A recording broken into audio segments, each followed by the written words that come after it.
નમસ્કાર વિદ્યાર્થી મિત્રો, ધોરણ 11 વિષય ગુજરાતી દ્વિતીય ભાષા વ્યાકરણ એમાં એકમ 1 જેનું ટાઇટલ છે શબ્દ ભંડોળ અને શબ્દ ઘડતર. તો શબ્દ ભંડોળ વિશે આપણે માહિતી મેળવીએ. ગુજરાતી ભાષા એ સંસ્કૃત ભાષામાંથી રૂપાંતરિત થયેલી ભાષા છે. ગુજરાતીમાં આજે વપરાશમાં હોય એવા કેટલાક શબ્દો હજી પણ સંસ્કૃત ભાષાના શબ્દો છે, પણ કેટલાક શબ્દો સમયાંતરે થોડા ફેરફાર પામીને આજે વપરાશમાં છે. કેટલાક શબ્દો અન્ય કોઈ પ્રદેશ કે દેશ જે તે પ્રજાના સંપર્કને કારણે ગુજરાતી ભાષામાં સ્થાન પામે છે. કેટલીક વખત સમાસ દ્વારા અને વિવિધ પ્રત્યયો દ્વારા પણ આવા નવો શબ્દોનું ઉમેરણ થયા કરે છે. આપણે આવા શબ્દો વિશે માહિતી મેળવી. તો જે પહેલું છે તત્સમ શબ્દો. હવે પહેલો પ્રશ્ન આપણને એ થાય કે તત્સમ શબ્દો એટલે શું? તો જો બે શબ્દ આમાં છૂટા પડે છે, તત અને સમ. બરાબર, તત એટલે તે અને સમ એટલે સમાન. સંસ્કૃતમાં જો એને સમજીએ તો તત એટલે તે, સમ એટલે સમાન. બરાબર, હવે તે એટલે અહીંયા સંસ્કૃત ભાષા એવું સમજવાનું. તે સંસ્કૃત સમાન રહેલા શબ્દો એટલે તત્સમ શબ્દો. મૂળ સંસ્કૃતમાં જે સ્વરૂપે વપરાતા હતા તે જ સ્વરૂપે વપરાતા શબ્દો એટલે તત્સમ શબ્દો. હા, તેમાં ક્યારેક બહુ જ સામાન્ય ફેરફાર થયેલો જોવા મળે છે ખરો. દાખલા તરીકે સંસ્કૃતમાં વપરાતા શબ્દો જગત, પરિષદ વગેરે ગુજરાતીમાં જગત, પરિષદ સ્વરૂપે વપરાય છે. બરાબર, હવે તત્સમ શબ્દોને આપણે સમજીએ તો કે મૂળ સંસ્કૃતમાં જે સ્વરૂપે વપરાતા હોય તે જ સ્વરૂપે ગુજરાતીમાં વપરાતા હોય એટલે તત્સમ શબ્દો. બરાબર, તેમાં ક્યારેક બહુ જ સામાન્ય ફેરફાર જોવા મળે. આપણે ઉદાહરણ જોયું જગત અને પરિષદ. હવે બીજા કેટલાક એના ઉદાહરણ આપેલા છે. છાત્ર, પત્ર, શબ્દ, સત્ય, ચંદ્ર, સાગર, વચન, શ્રાદ્ધ, ઉપવાસ, શિર, વૃક્ષ, કવિ, મત, પિતા, પ્રગતિ, મતિ, દાન વગેરે. તો આવા શબ્દો ગુજરાતીમાં મૂળ સંસ્કૃત સ્વરૂપે જ વપરાય છે. બરાબર, તો તત્સમ શબ્દોમાં ખાસ જે સમજવા જેવું છે, યાદ રાખવાનું તમારે. બરાબર, કે મૂળ સંસ્કૃતમાં જે સ્વરૂપે વપરાતા હતા તે જ સ્વરૂપે વપરાતા શબ્દો એટલે તત્સમ શબ્દો. બરાબર, એટલે તમને પૂછાય, પ્રશ્ન પૂછાવાની શક્યતા છે કે તત્સમ શબ્દો એટલે શું, તો તમારે યાદ રાખો. આગળ તદ્ભવ શબ્દો. હવે એને સંસ્કૃતમાંથી ગુજરાતીમાં છૂટું પાડીએ તો તત એટલે તે, તેમાંથી. બરાબર, અને ભવ એટલે બનેલા કે થયેલા. હવે એને જોઈએ. સંસ્કૃત ભાષામાંથી પ્રાકૃત અને અપભ્રંશ ભાષા દ્વારા ક્રમશઃ ગુજરાતીમાં આવેલા શબ્દો તદ્ભવ કહેવાય છે.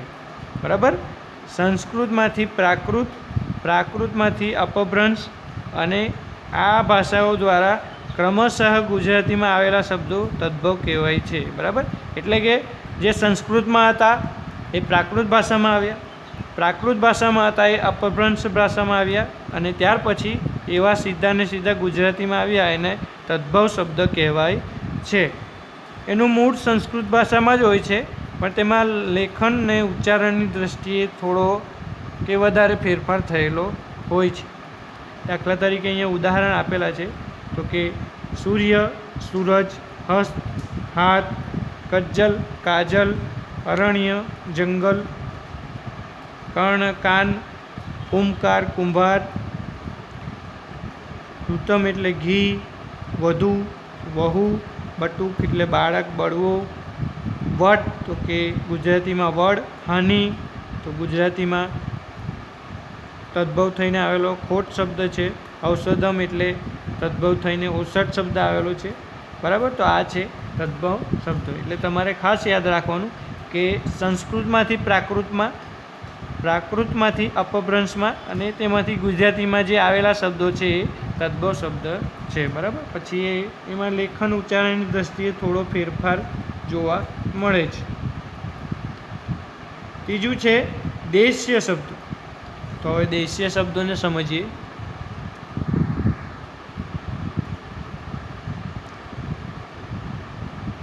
સંસ્કૃત, પ્રાકૃત કે અપભ્રંશ વગેરેમાં જે શબ્દોનું મૂળ જડતું નથી પણ ગુજરાતીમાં કોઈ રીતે તે વપરાશી બની ગયા હોય, બરાબર, એવા શબ્દોને દેશીય કે દેશજ શબ્દ કહેવાય છે. બરાબર. જો સંસ્કૃત, પ્રાકૃત કે અપભ્રંશ આ તદ્ભવથી ઉલટું છે. બરાબર. સંસ્કૃત, પ્રાકૃત અને અપભ્રંશમાં જે શબ્દોનું મૂળ જડતું નથી પણ ગુજરાતીમાં કોઈ રીતે તે વપરાશી બની ગયા, એટલે હાલ ગુજરાતી ભાષામાં એ પ્રચલિત હોય એવા શબ્દોને દેશીય કે દેશજ કહેવાય છે. દાખલા તરીકે પેટ, બકરો, ઢેફું, ડાળી, ઢીંગલી, ડુંગર, ઠૂઠું, રોડું, ઠોબરું, ધાણી, ઓદળો. બરાબર. આ જે શબ્દો છે એ સંસ્કૃત, પ્રાકૃત કે અપભ્રંશ ભાષાના નથી પણ કોઈ પણ વપરાશી રીતે, બરાબર, કોઈ પણ રીતે વપરાશી બની ગયા હોય, આપણા સમાજમાં કે કોઈ પણ જાતિના લોકોમાં પ્રચલિત થયા હોય, તો એ બધા દેશીય શબ્દો છે. ભારત ભૂમિ ઉપર હજારો વર્ષોમાં અનેક પ્રજાઓ આવી અહીં સ્થિર થઈ ભળી ગઈ છે.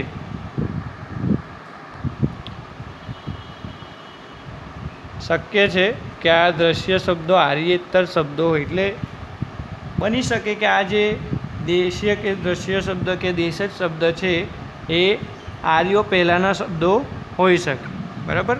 આગળ છે પરપ્રાંતીય શબ્દો.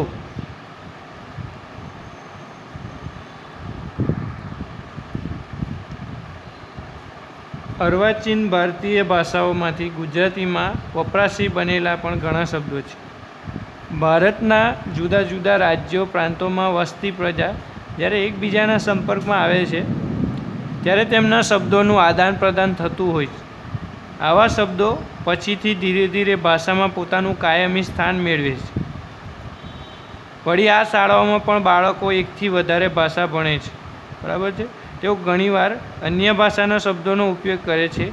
એ રીતે પણ ધીરે ધીરે આવા શબ્દો પ્રચાર પ્રસાર પામે છે. બરાબર. પરપ્રાંતીય એટલે જો તમે એને સમજો કે બીજા પ્રાંતના શબ્દો, એટલે આ રીતે પણ એનું પ્રચાર અને પ્રસાર થતો હોય છે. શાળામાં પણ બાળકો એકથી વધારે ભાષા ભણે છે ત્યારે પણ ઘણીવાર અન્ય ભાષાના શબ્દોનો ઉપયોગ કરે છે. એના કારણે ભાષાનું આદાન પ્રદાન થાય છે. બરાબર. એના કારણે આવા શબ્દો પ્રચાર પ્રસાર પામે છે. હવે હિન્દી શબ્દો જોઈએ.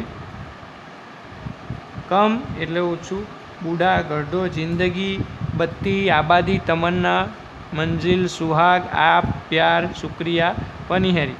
આ બધા એ હિન્દી શબ્દો છે. પછી મરાઠી શબ્દો ચળવળ, વાટાઘાટ, નિદાન, નિમણૂક, પંતુજી, તાબડતોડ. આગળ છે બંગાળી શબ્દો બાબુ, મહાશય, શ્રીયુત, બાની. તો આ જે પરપ્રાંતીય શબ્દો છે, બરાબર, એમાં હિન્દી, મરાઠી અને બંગાળીના કેટલાક શબ્દો છે જે પ્રચલિત છે. પછી છે વિદેશી શબ્દો. આપણે ત્યાં વિવિધ પ્રજાઓ પરદેશમાંથી આવતી રહી છે અને તમે જાણો છો તેમ ઘણા વર્ષો સુધી અહીંયા વસવાટ પણ કર્યો છે અને એમની સાથેના વહીવટ અને વ્યવહારના કારણે એમની ભાષાના કેટલાક શબ્દો આપણી ભાષામાં કાયમી સ્થાન પામી ચૂક્યા છે. એમાં જોઈએ તો અરબી, ફારસી શબ્દો. તમે જાણો છો તેમ ગુજરાતમાં મુસ્લિમ શાસન ઘણા વર્ષો સુધી રહ્યું હતું. એ દરમિયાન ફારસી રાજભાષા બની હતી, એટલે આ શબ્દો ગુજરાતીમાં વપરાશમાં આવ્યા છે. હવે કયા કયા અરબી, ફારસી શબ્દો છે જે ગુજરાતમાં પ્રચલિત થયા છે કે વપરાશમાં આવ્યા છે તો તમારે યાદ રાખવાનું. તો જોઈએ. દાખલા તરીકે જમીન, દરિયો, દવા, ખબર, માંદગી, ઊભી, રૂમાલ, ગુલાબ, દોસ્ત વગેરે. બરાબર, કારકુન, જરૂર, આબાદી, દસ્તાવેજ, ખરીદ, ગુમાસ્તો, તવંગર, તંદુરસ્તી, જિલ્લો, તાલુકો, ઇલાકો, કાનૂન, ઇન્સાફ, ફરમાન, કિલ્લો, મહેલ, મિનારો, બુરજ વગેરે. બરાબર. તો આવા કેટલાક શબ્દો છે જે અરબી ફારસીના શબ્દો આપણા ગુજરાતમાં વપરાશમાં આવ્યા છે. ફારસી મારફતે અરબી શબ્દો પણ ઘણી માત્રામાં આપણે ત્યાં સ્થાન પામ્યા છે. હવે ફારસી જાતિને કારણે કે ફારસીના લોકોના કારણે કયા શબ્દો આપણા ત્યાં સ્થાન પામ્યા છે તે જોઈએ.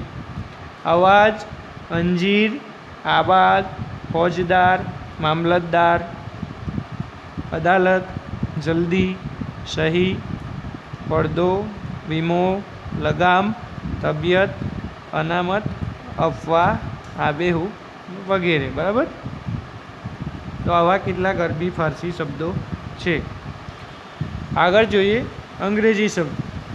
બરાબર. જો એક અંગ્રેજી ભાષાનો પ્રભાવ ખૂબ જોવા મળે છે. તો અંગ્રેજોએ અહીં 3.5 સદી જેટલો સમય ગાળ્યો.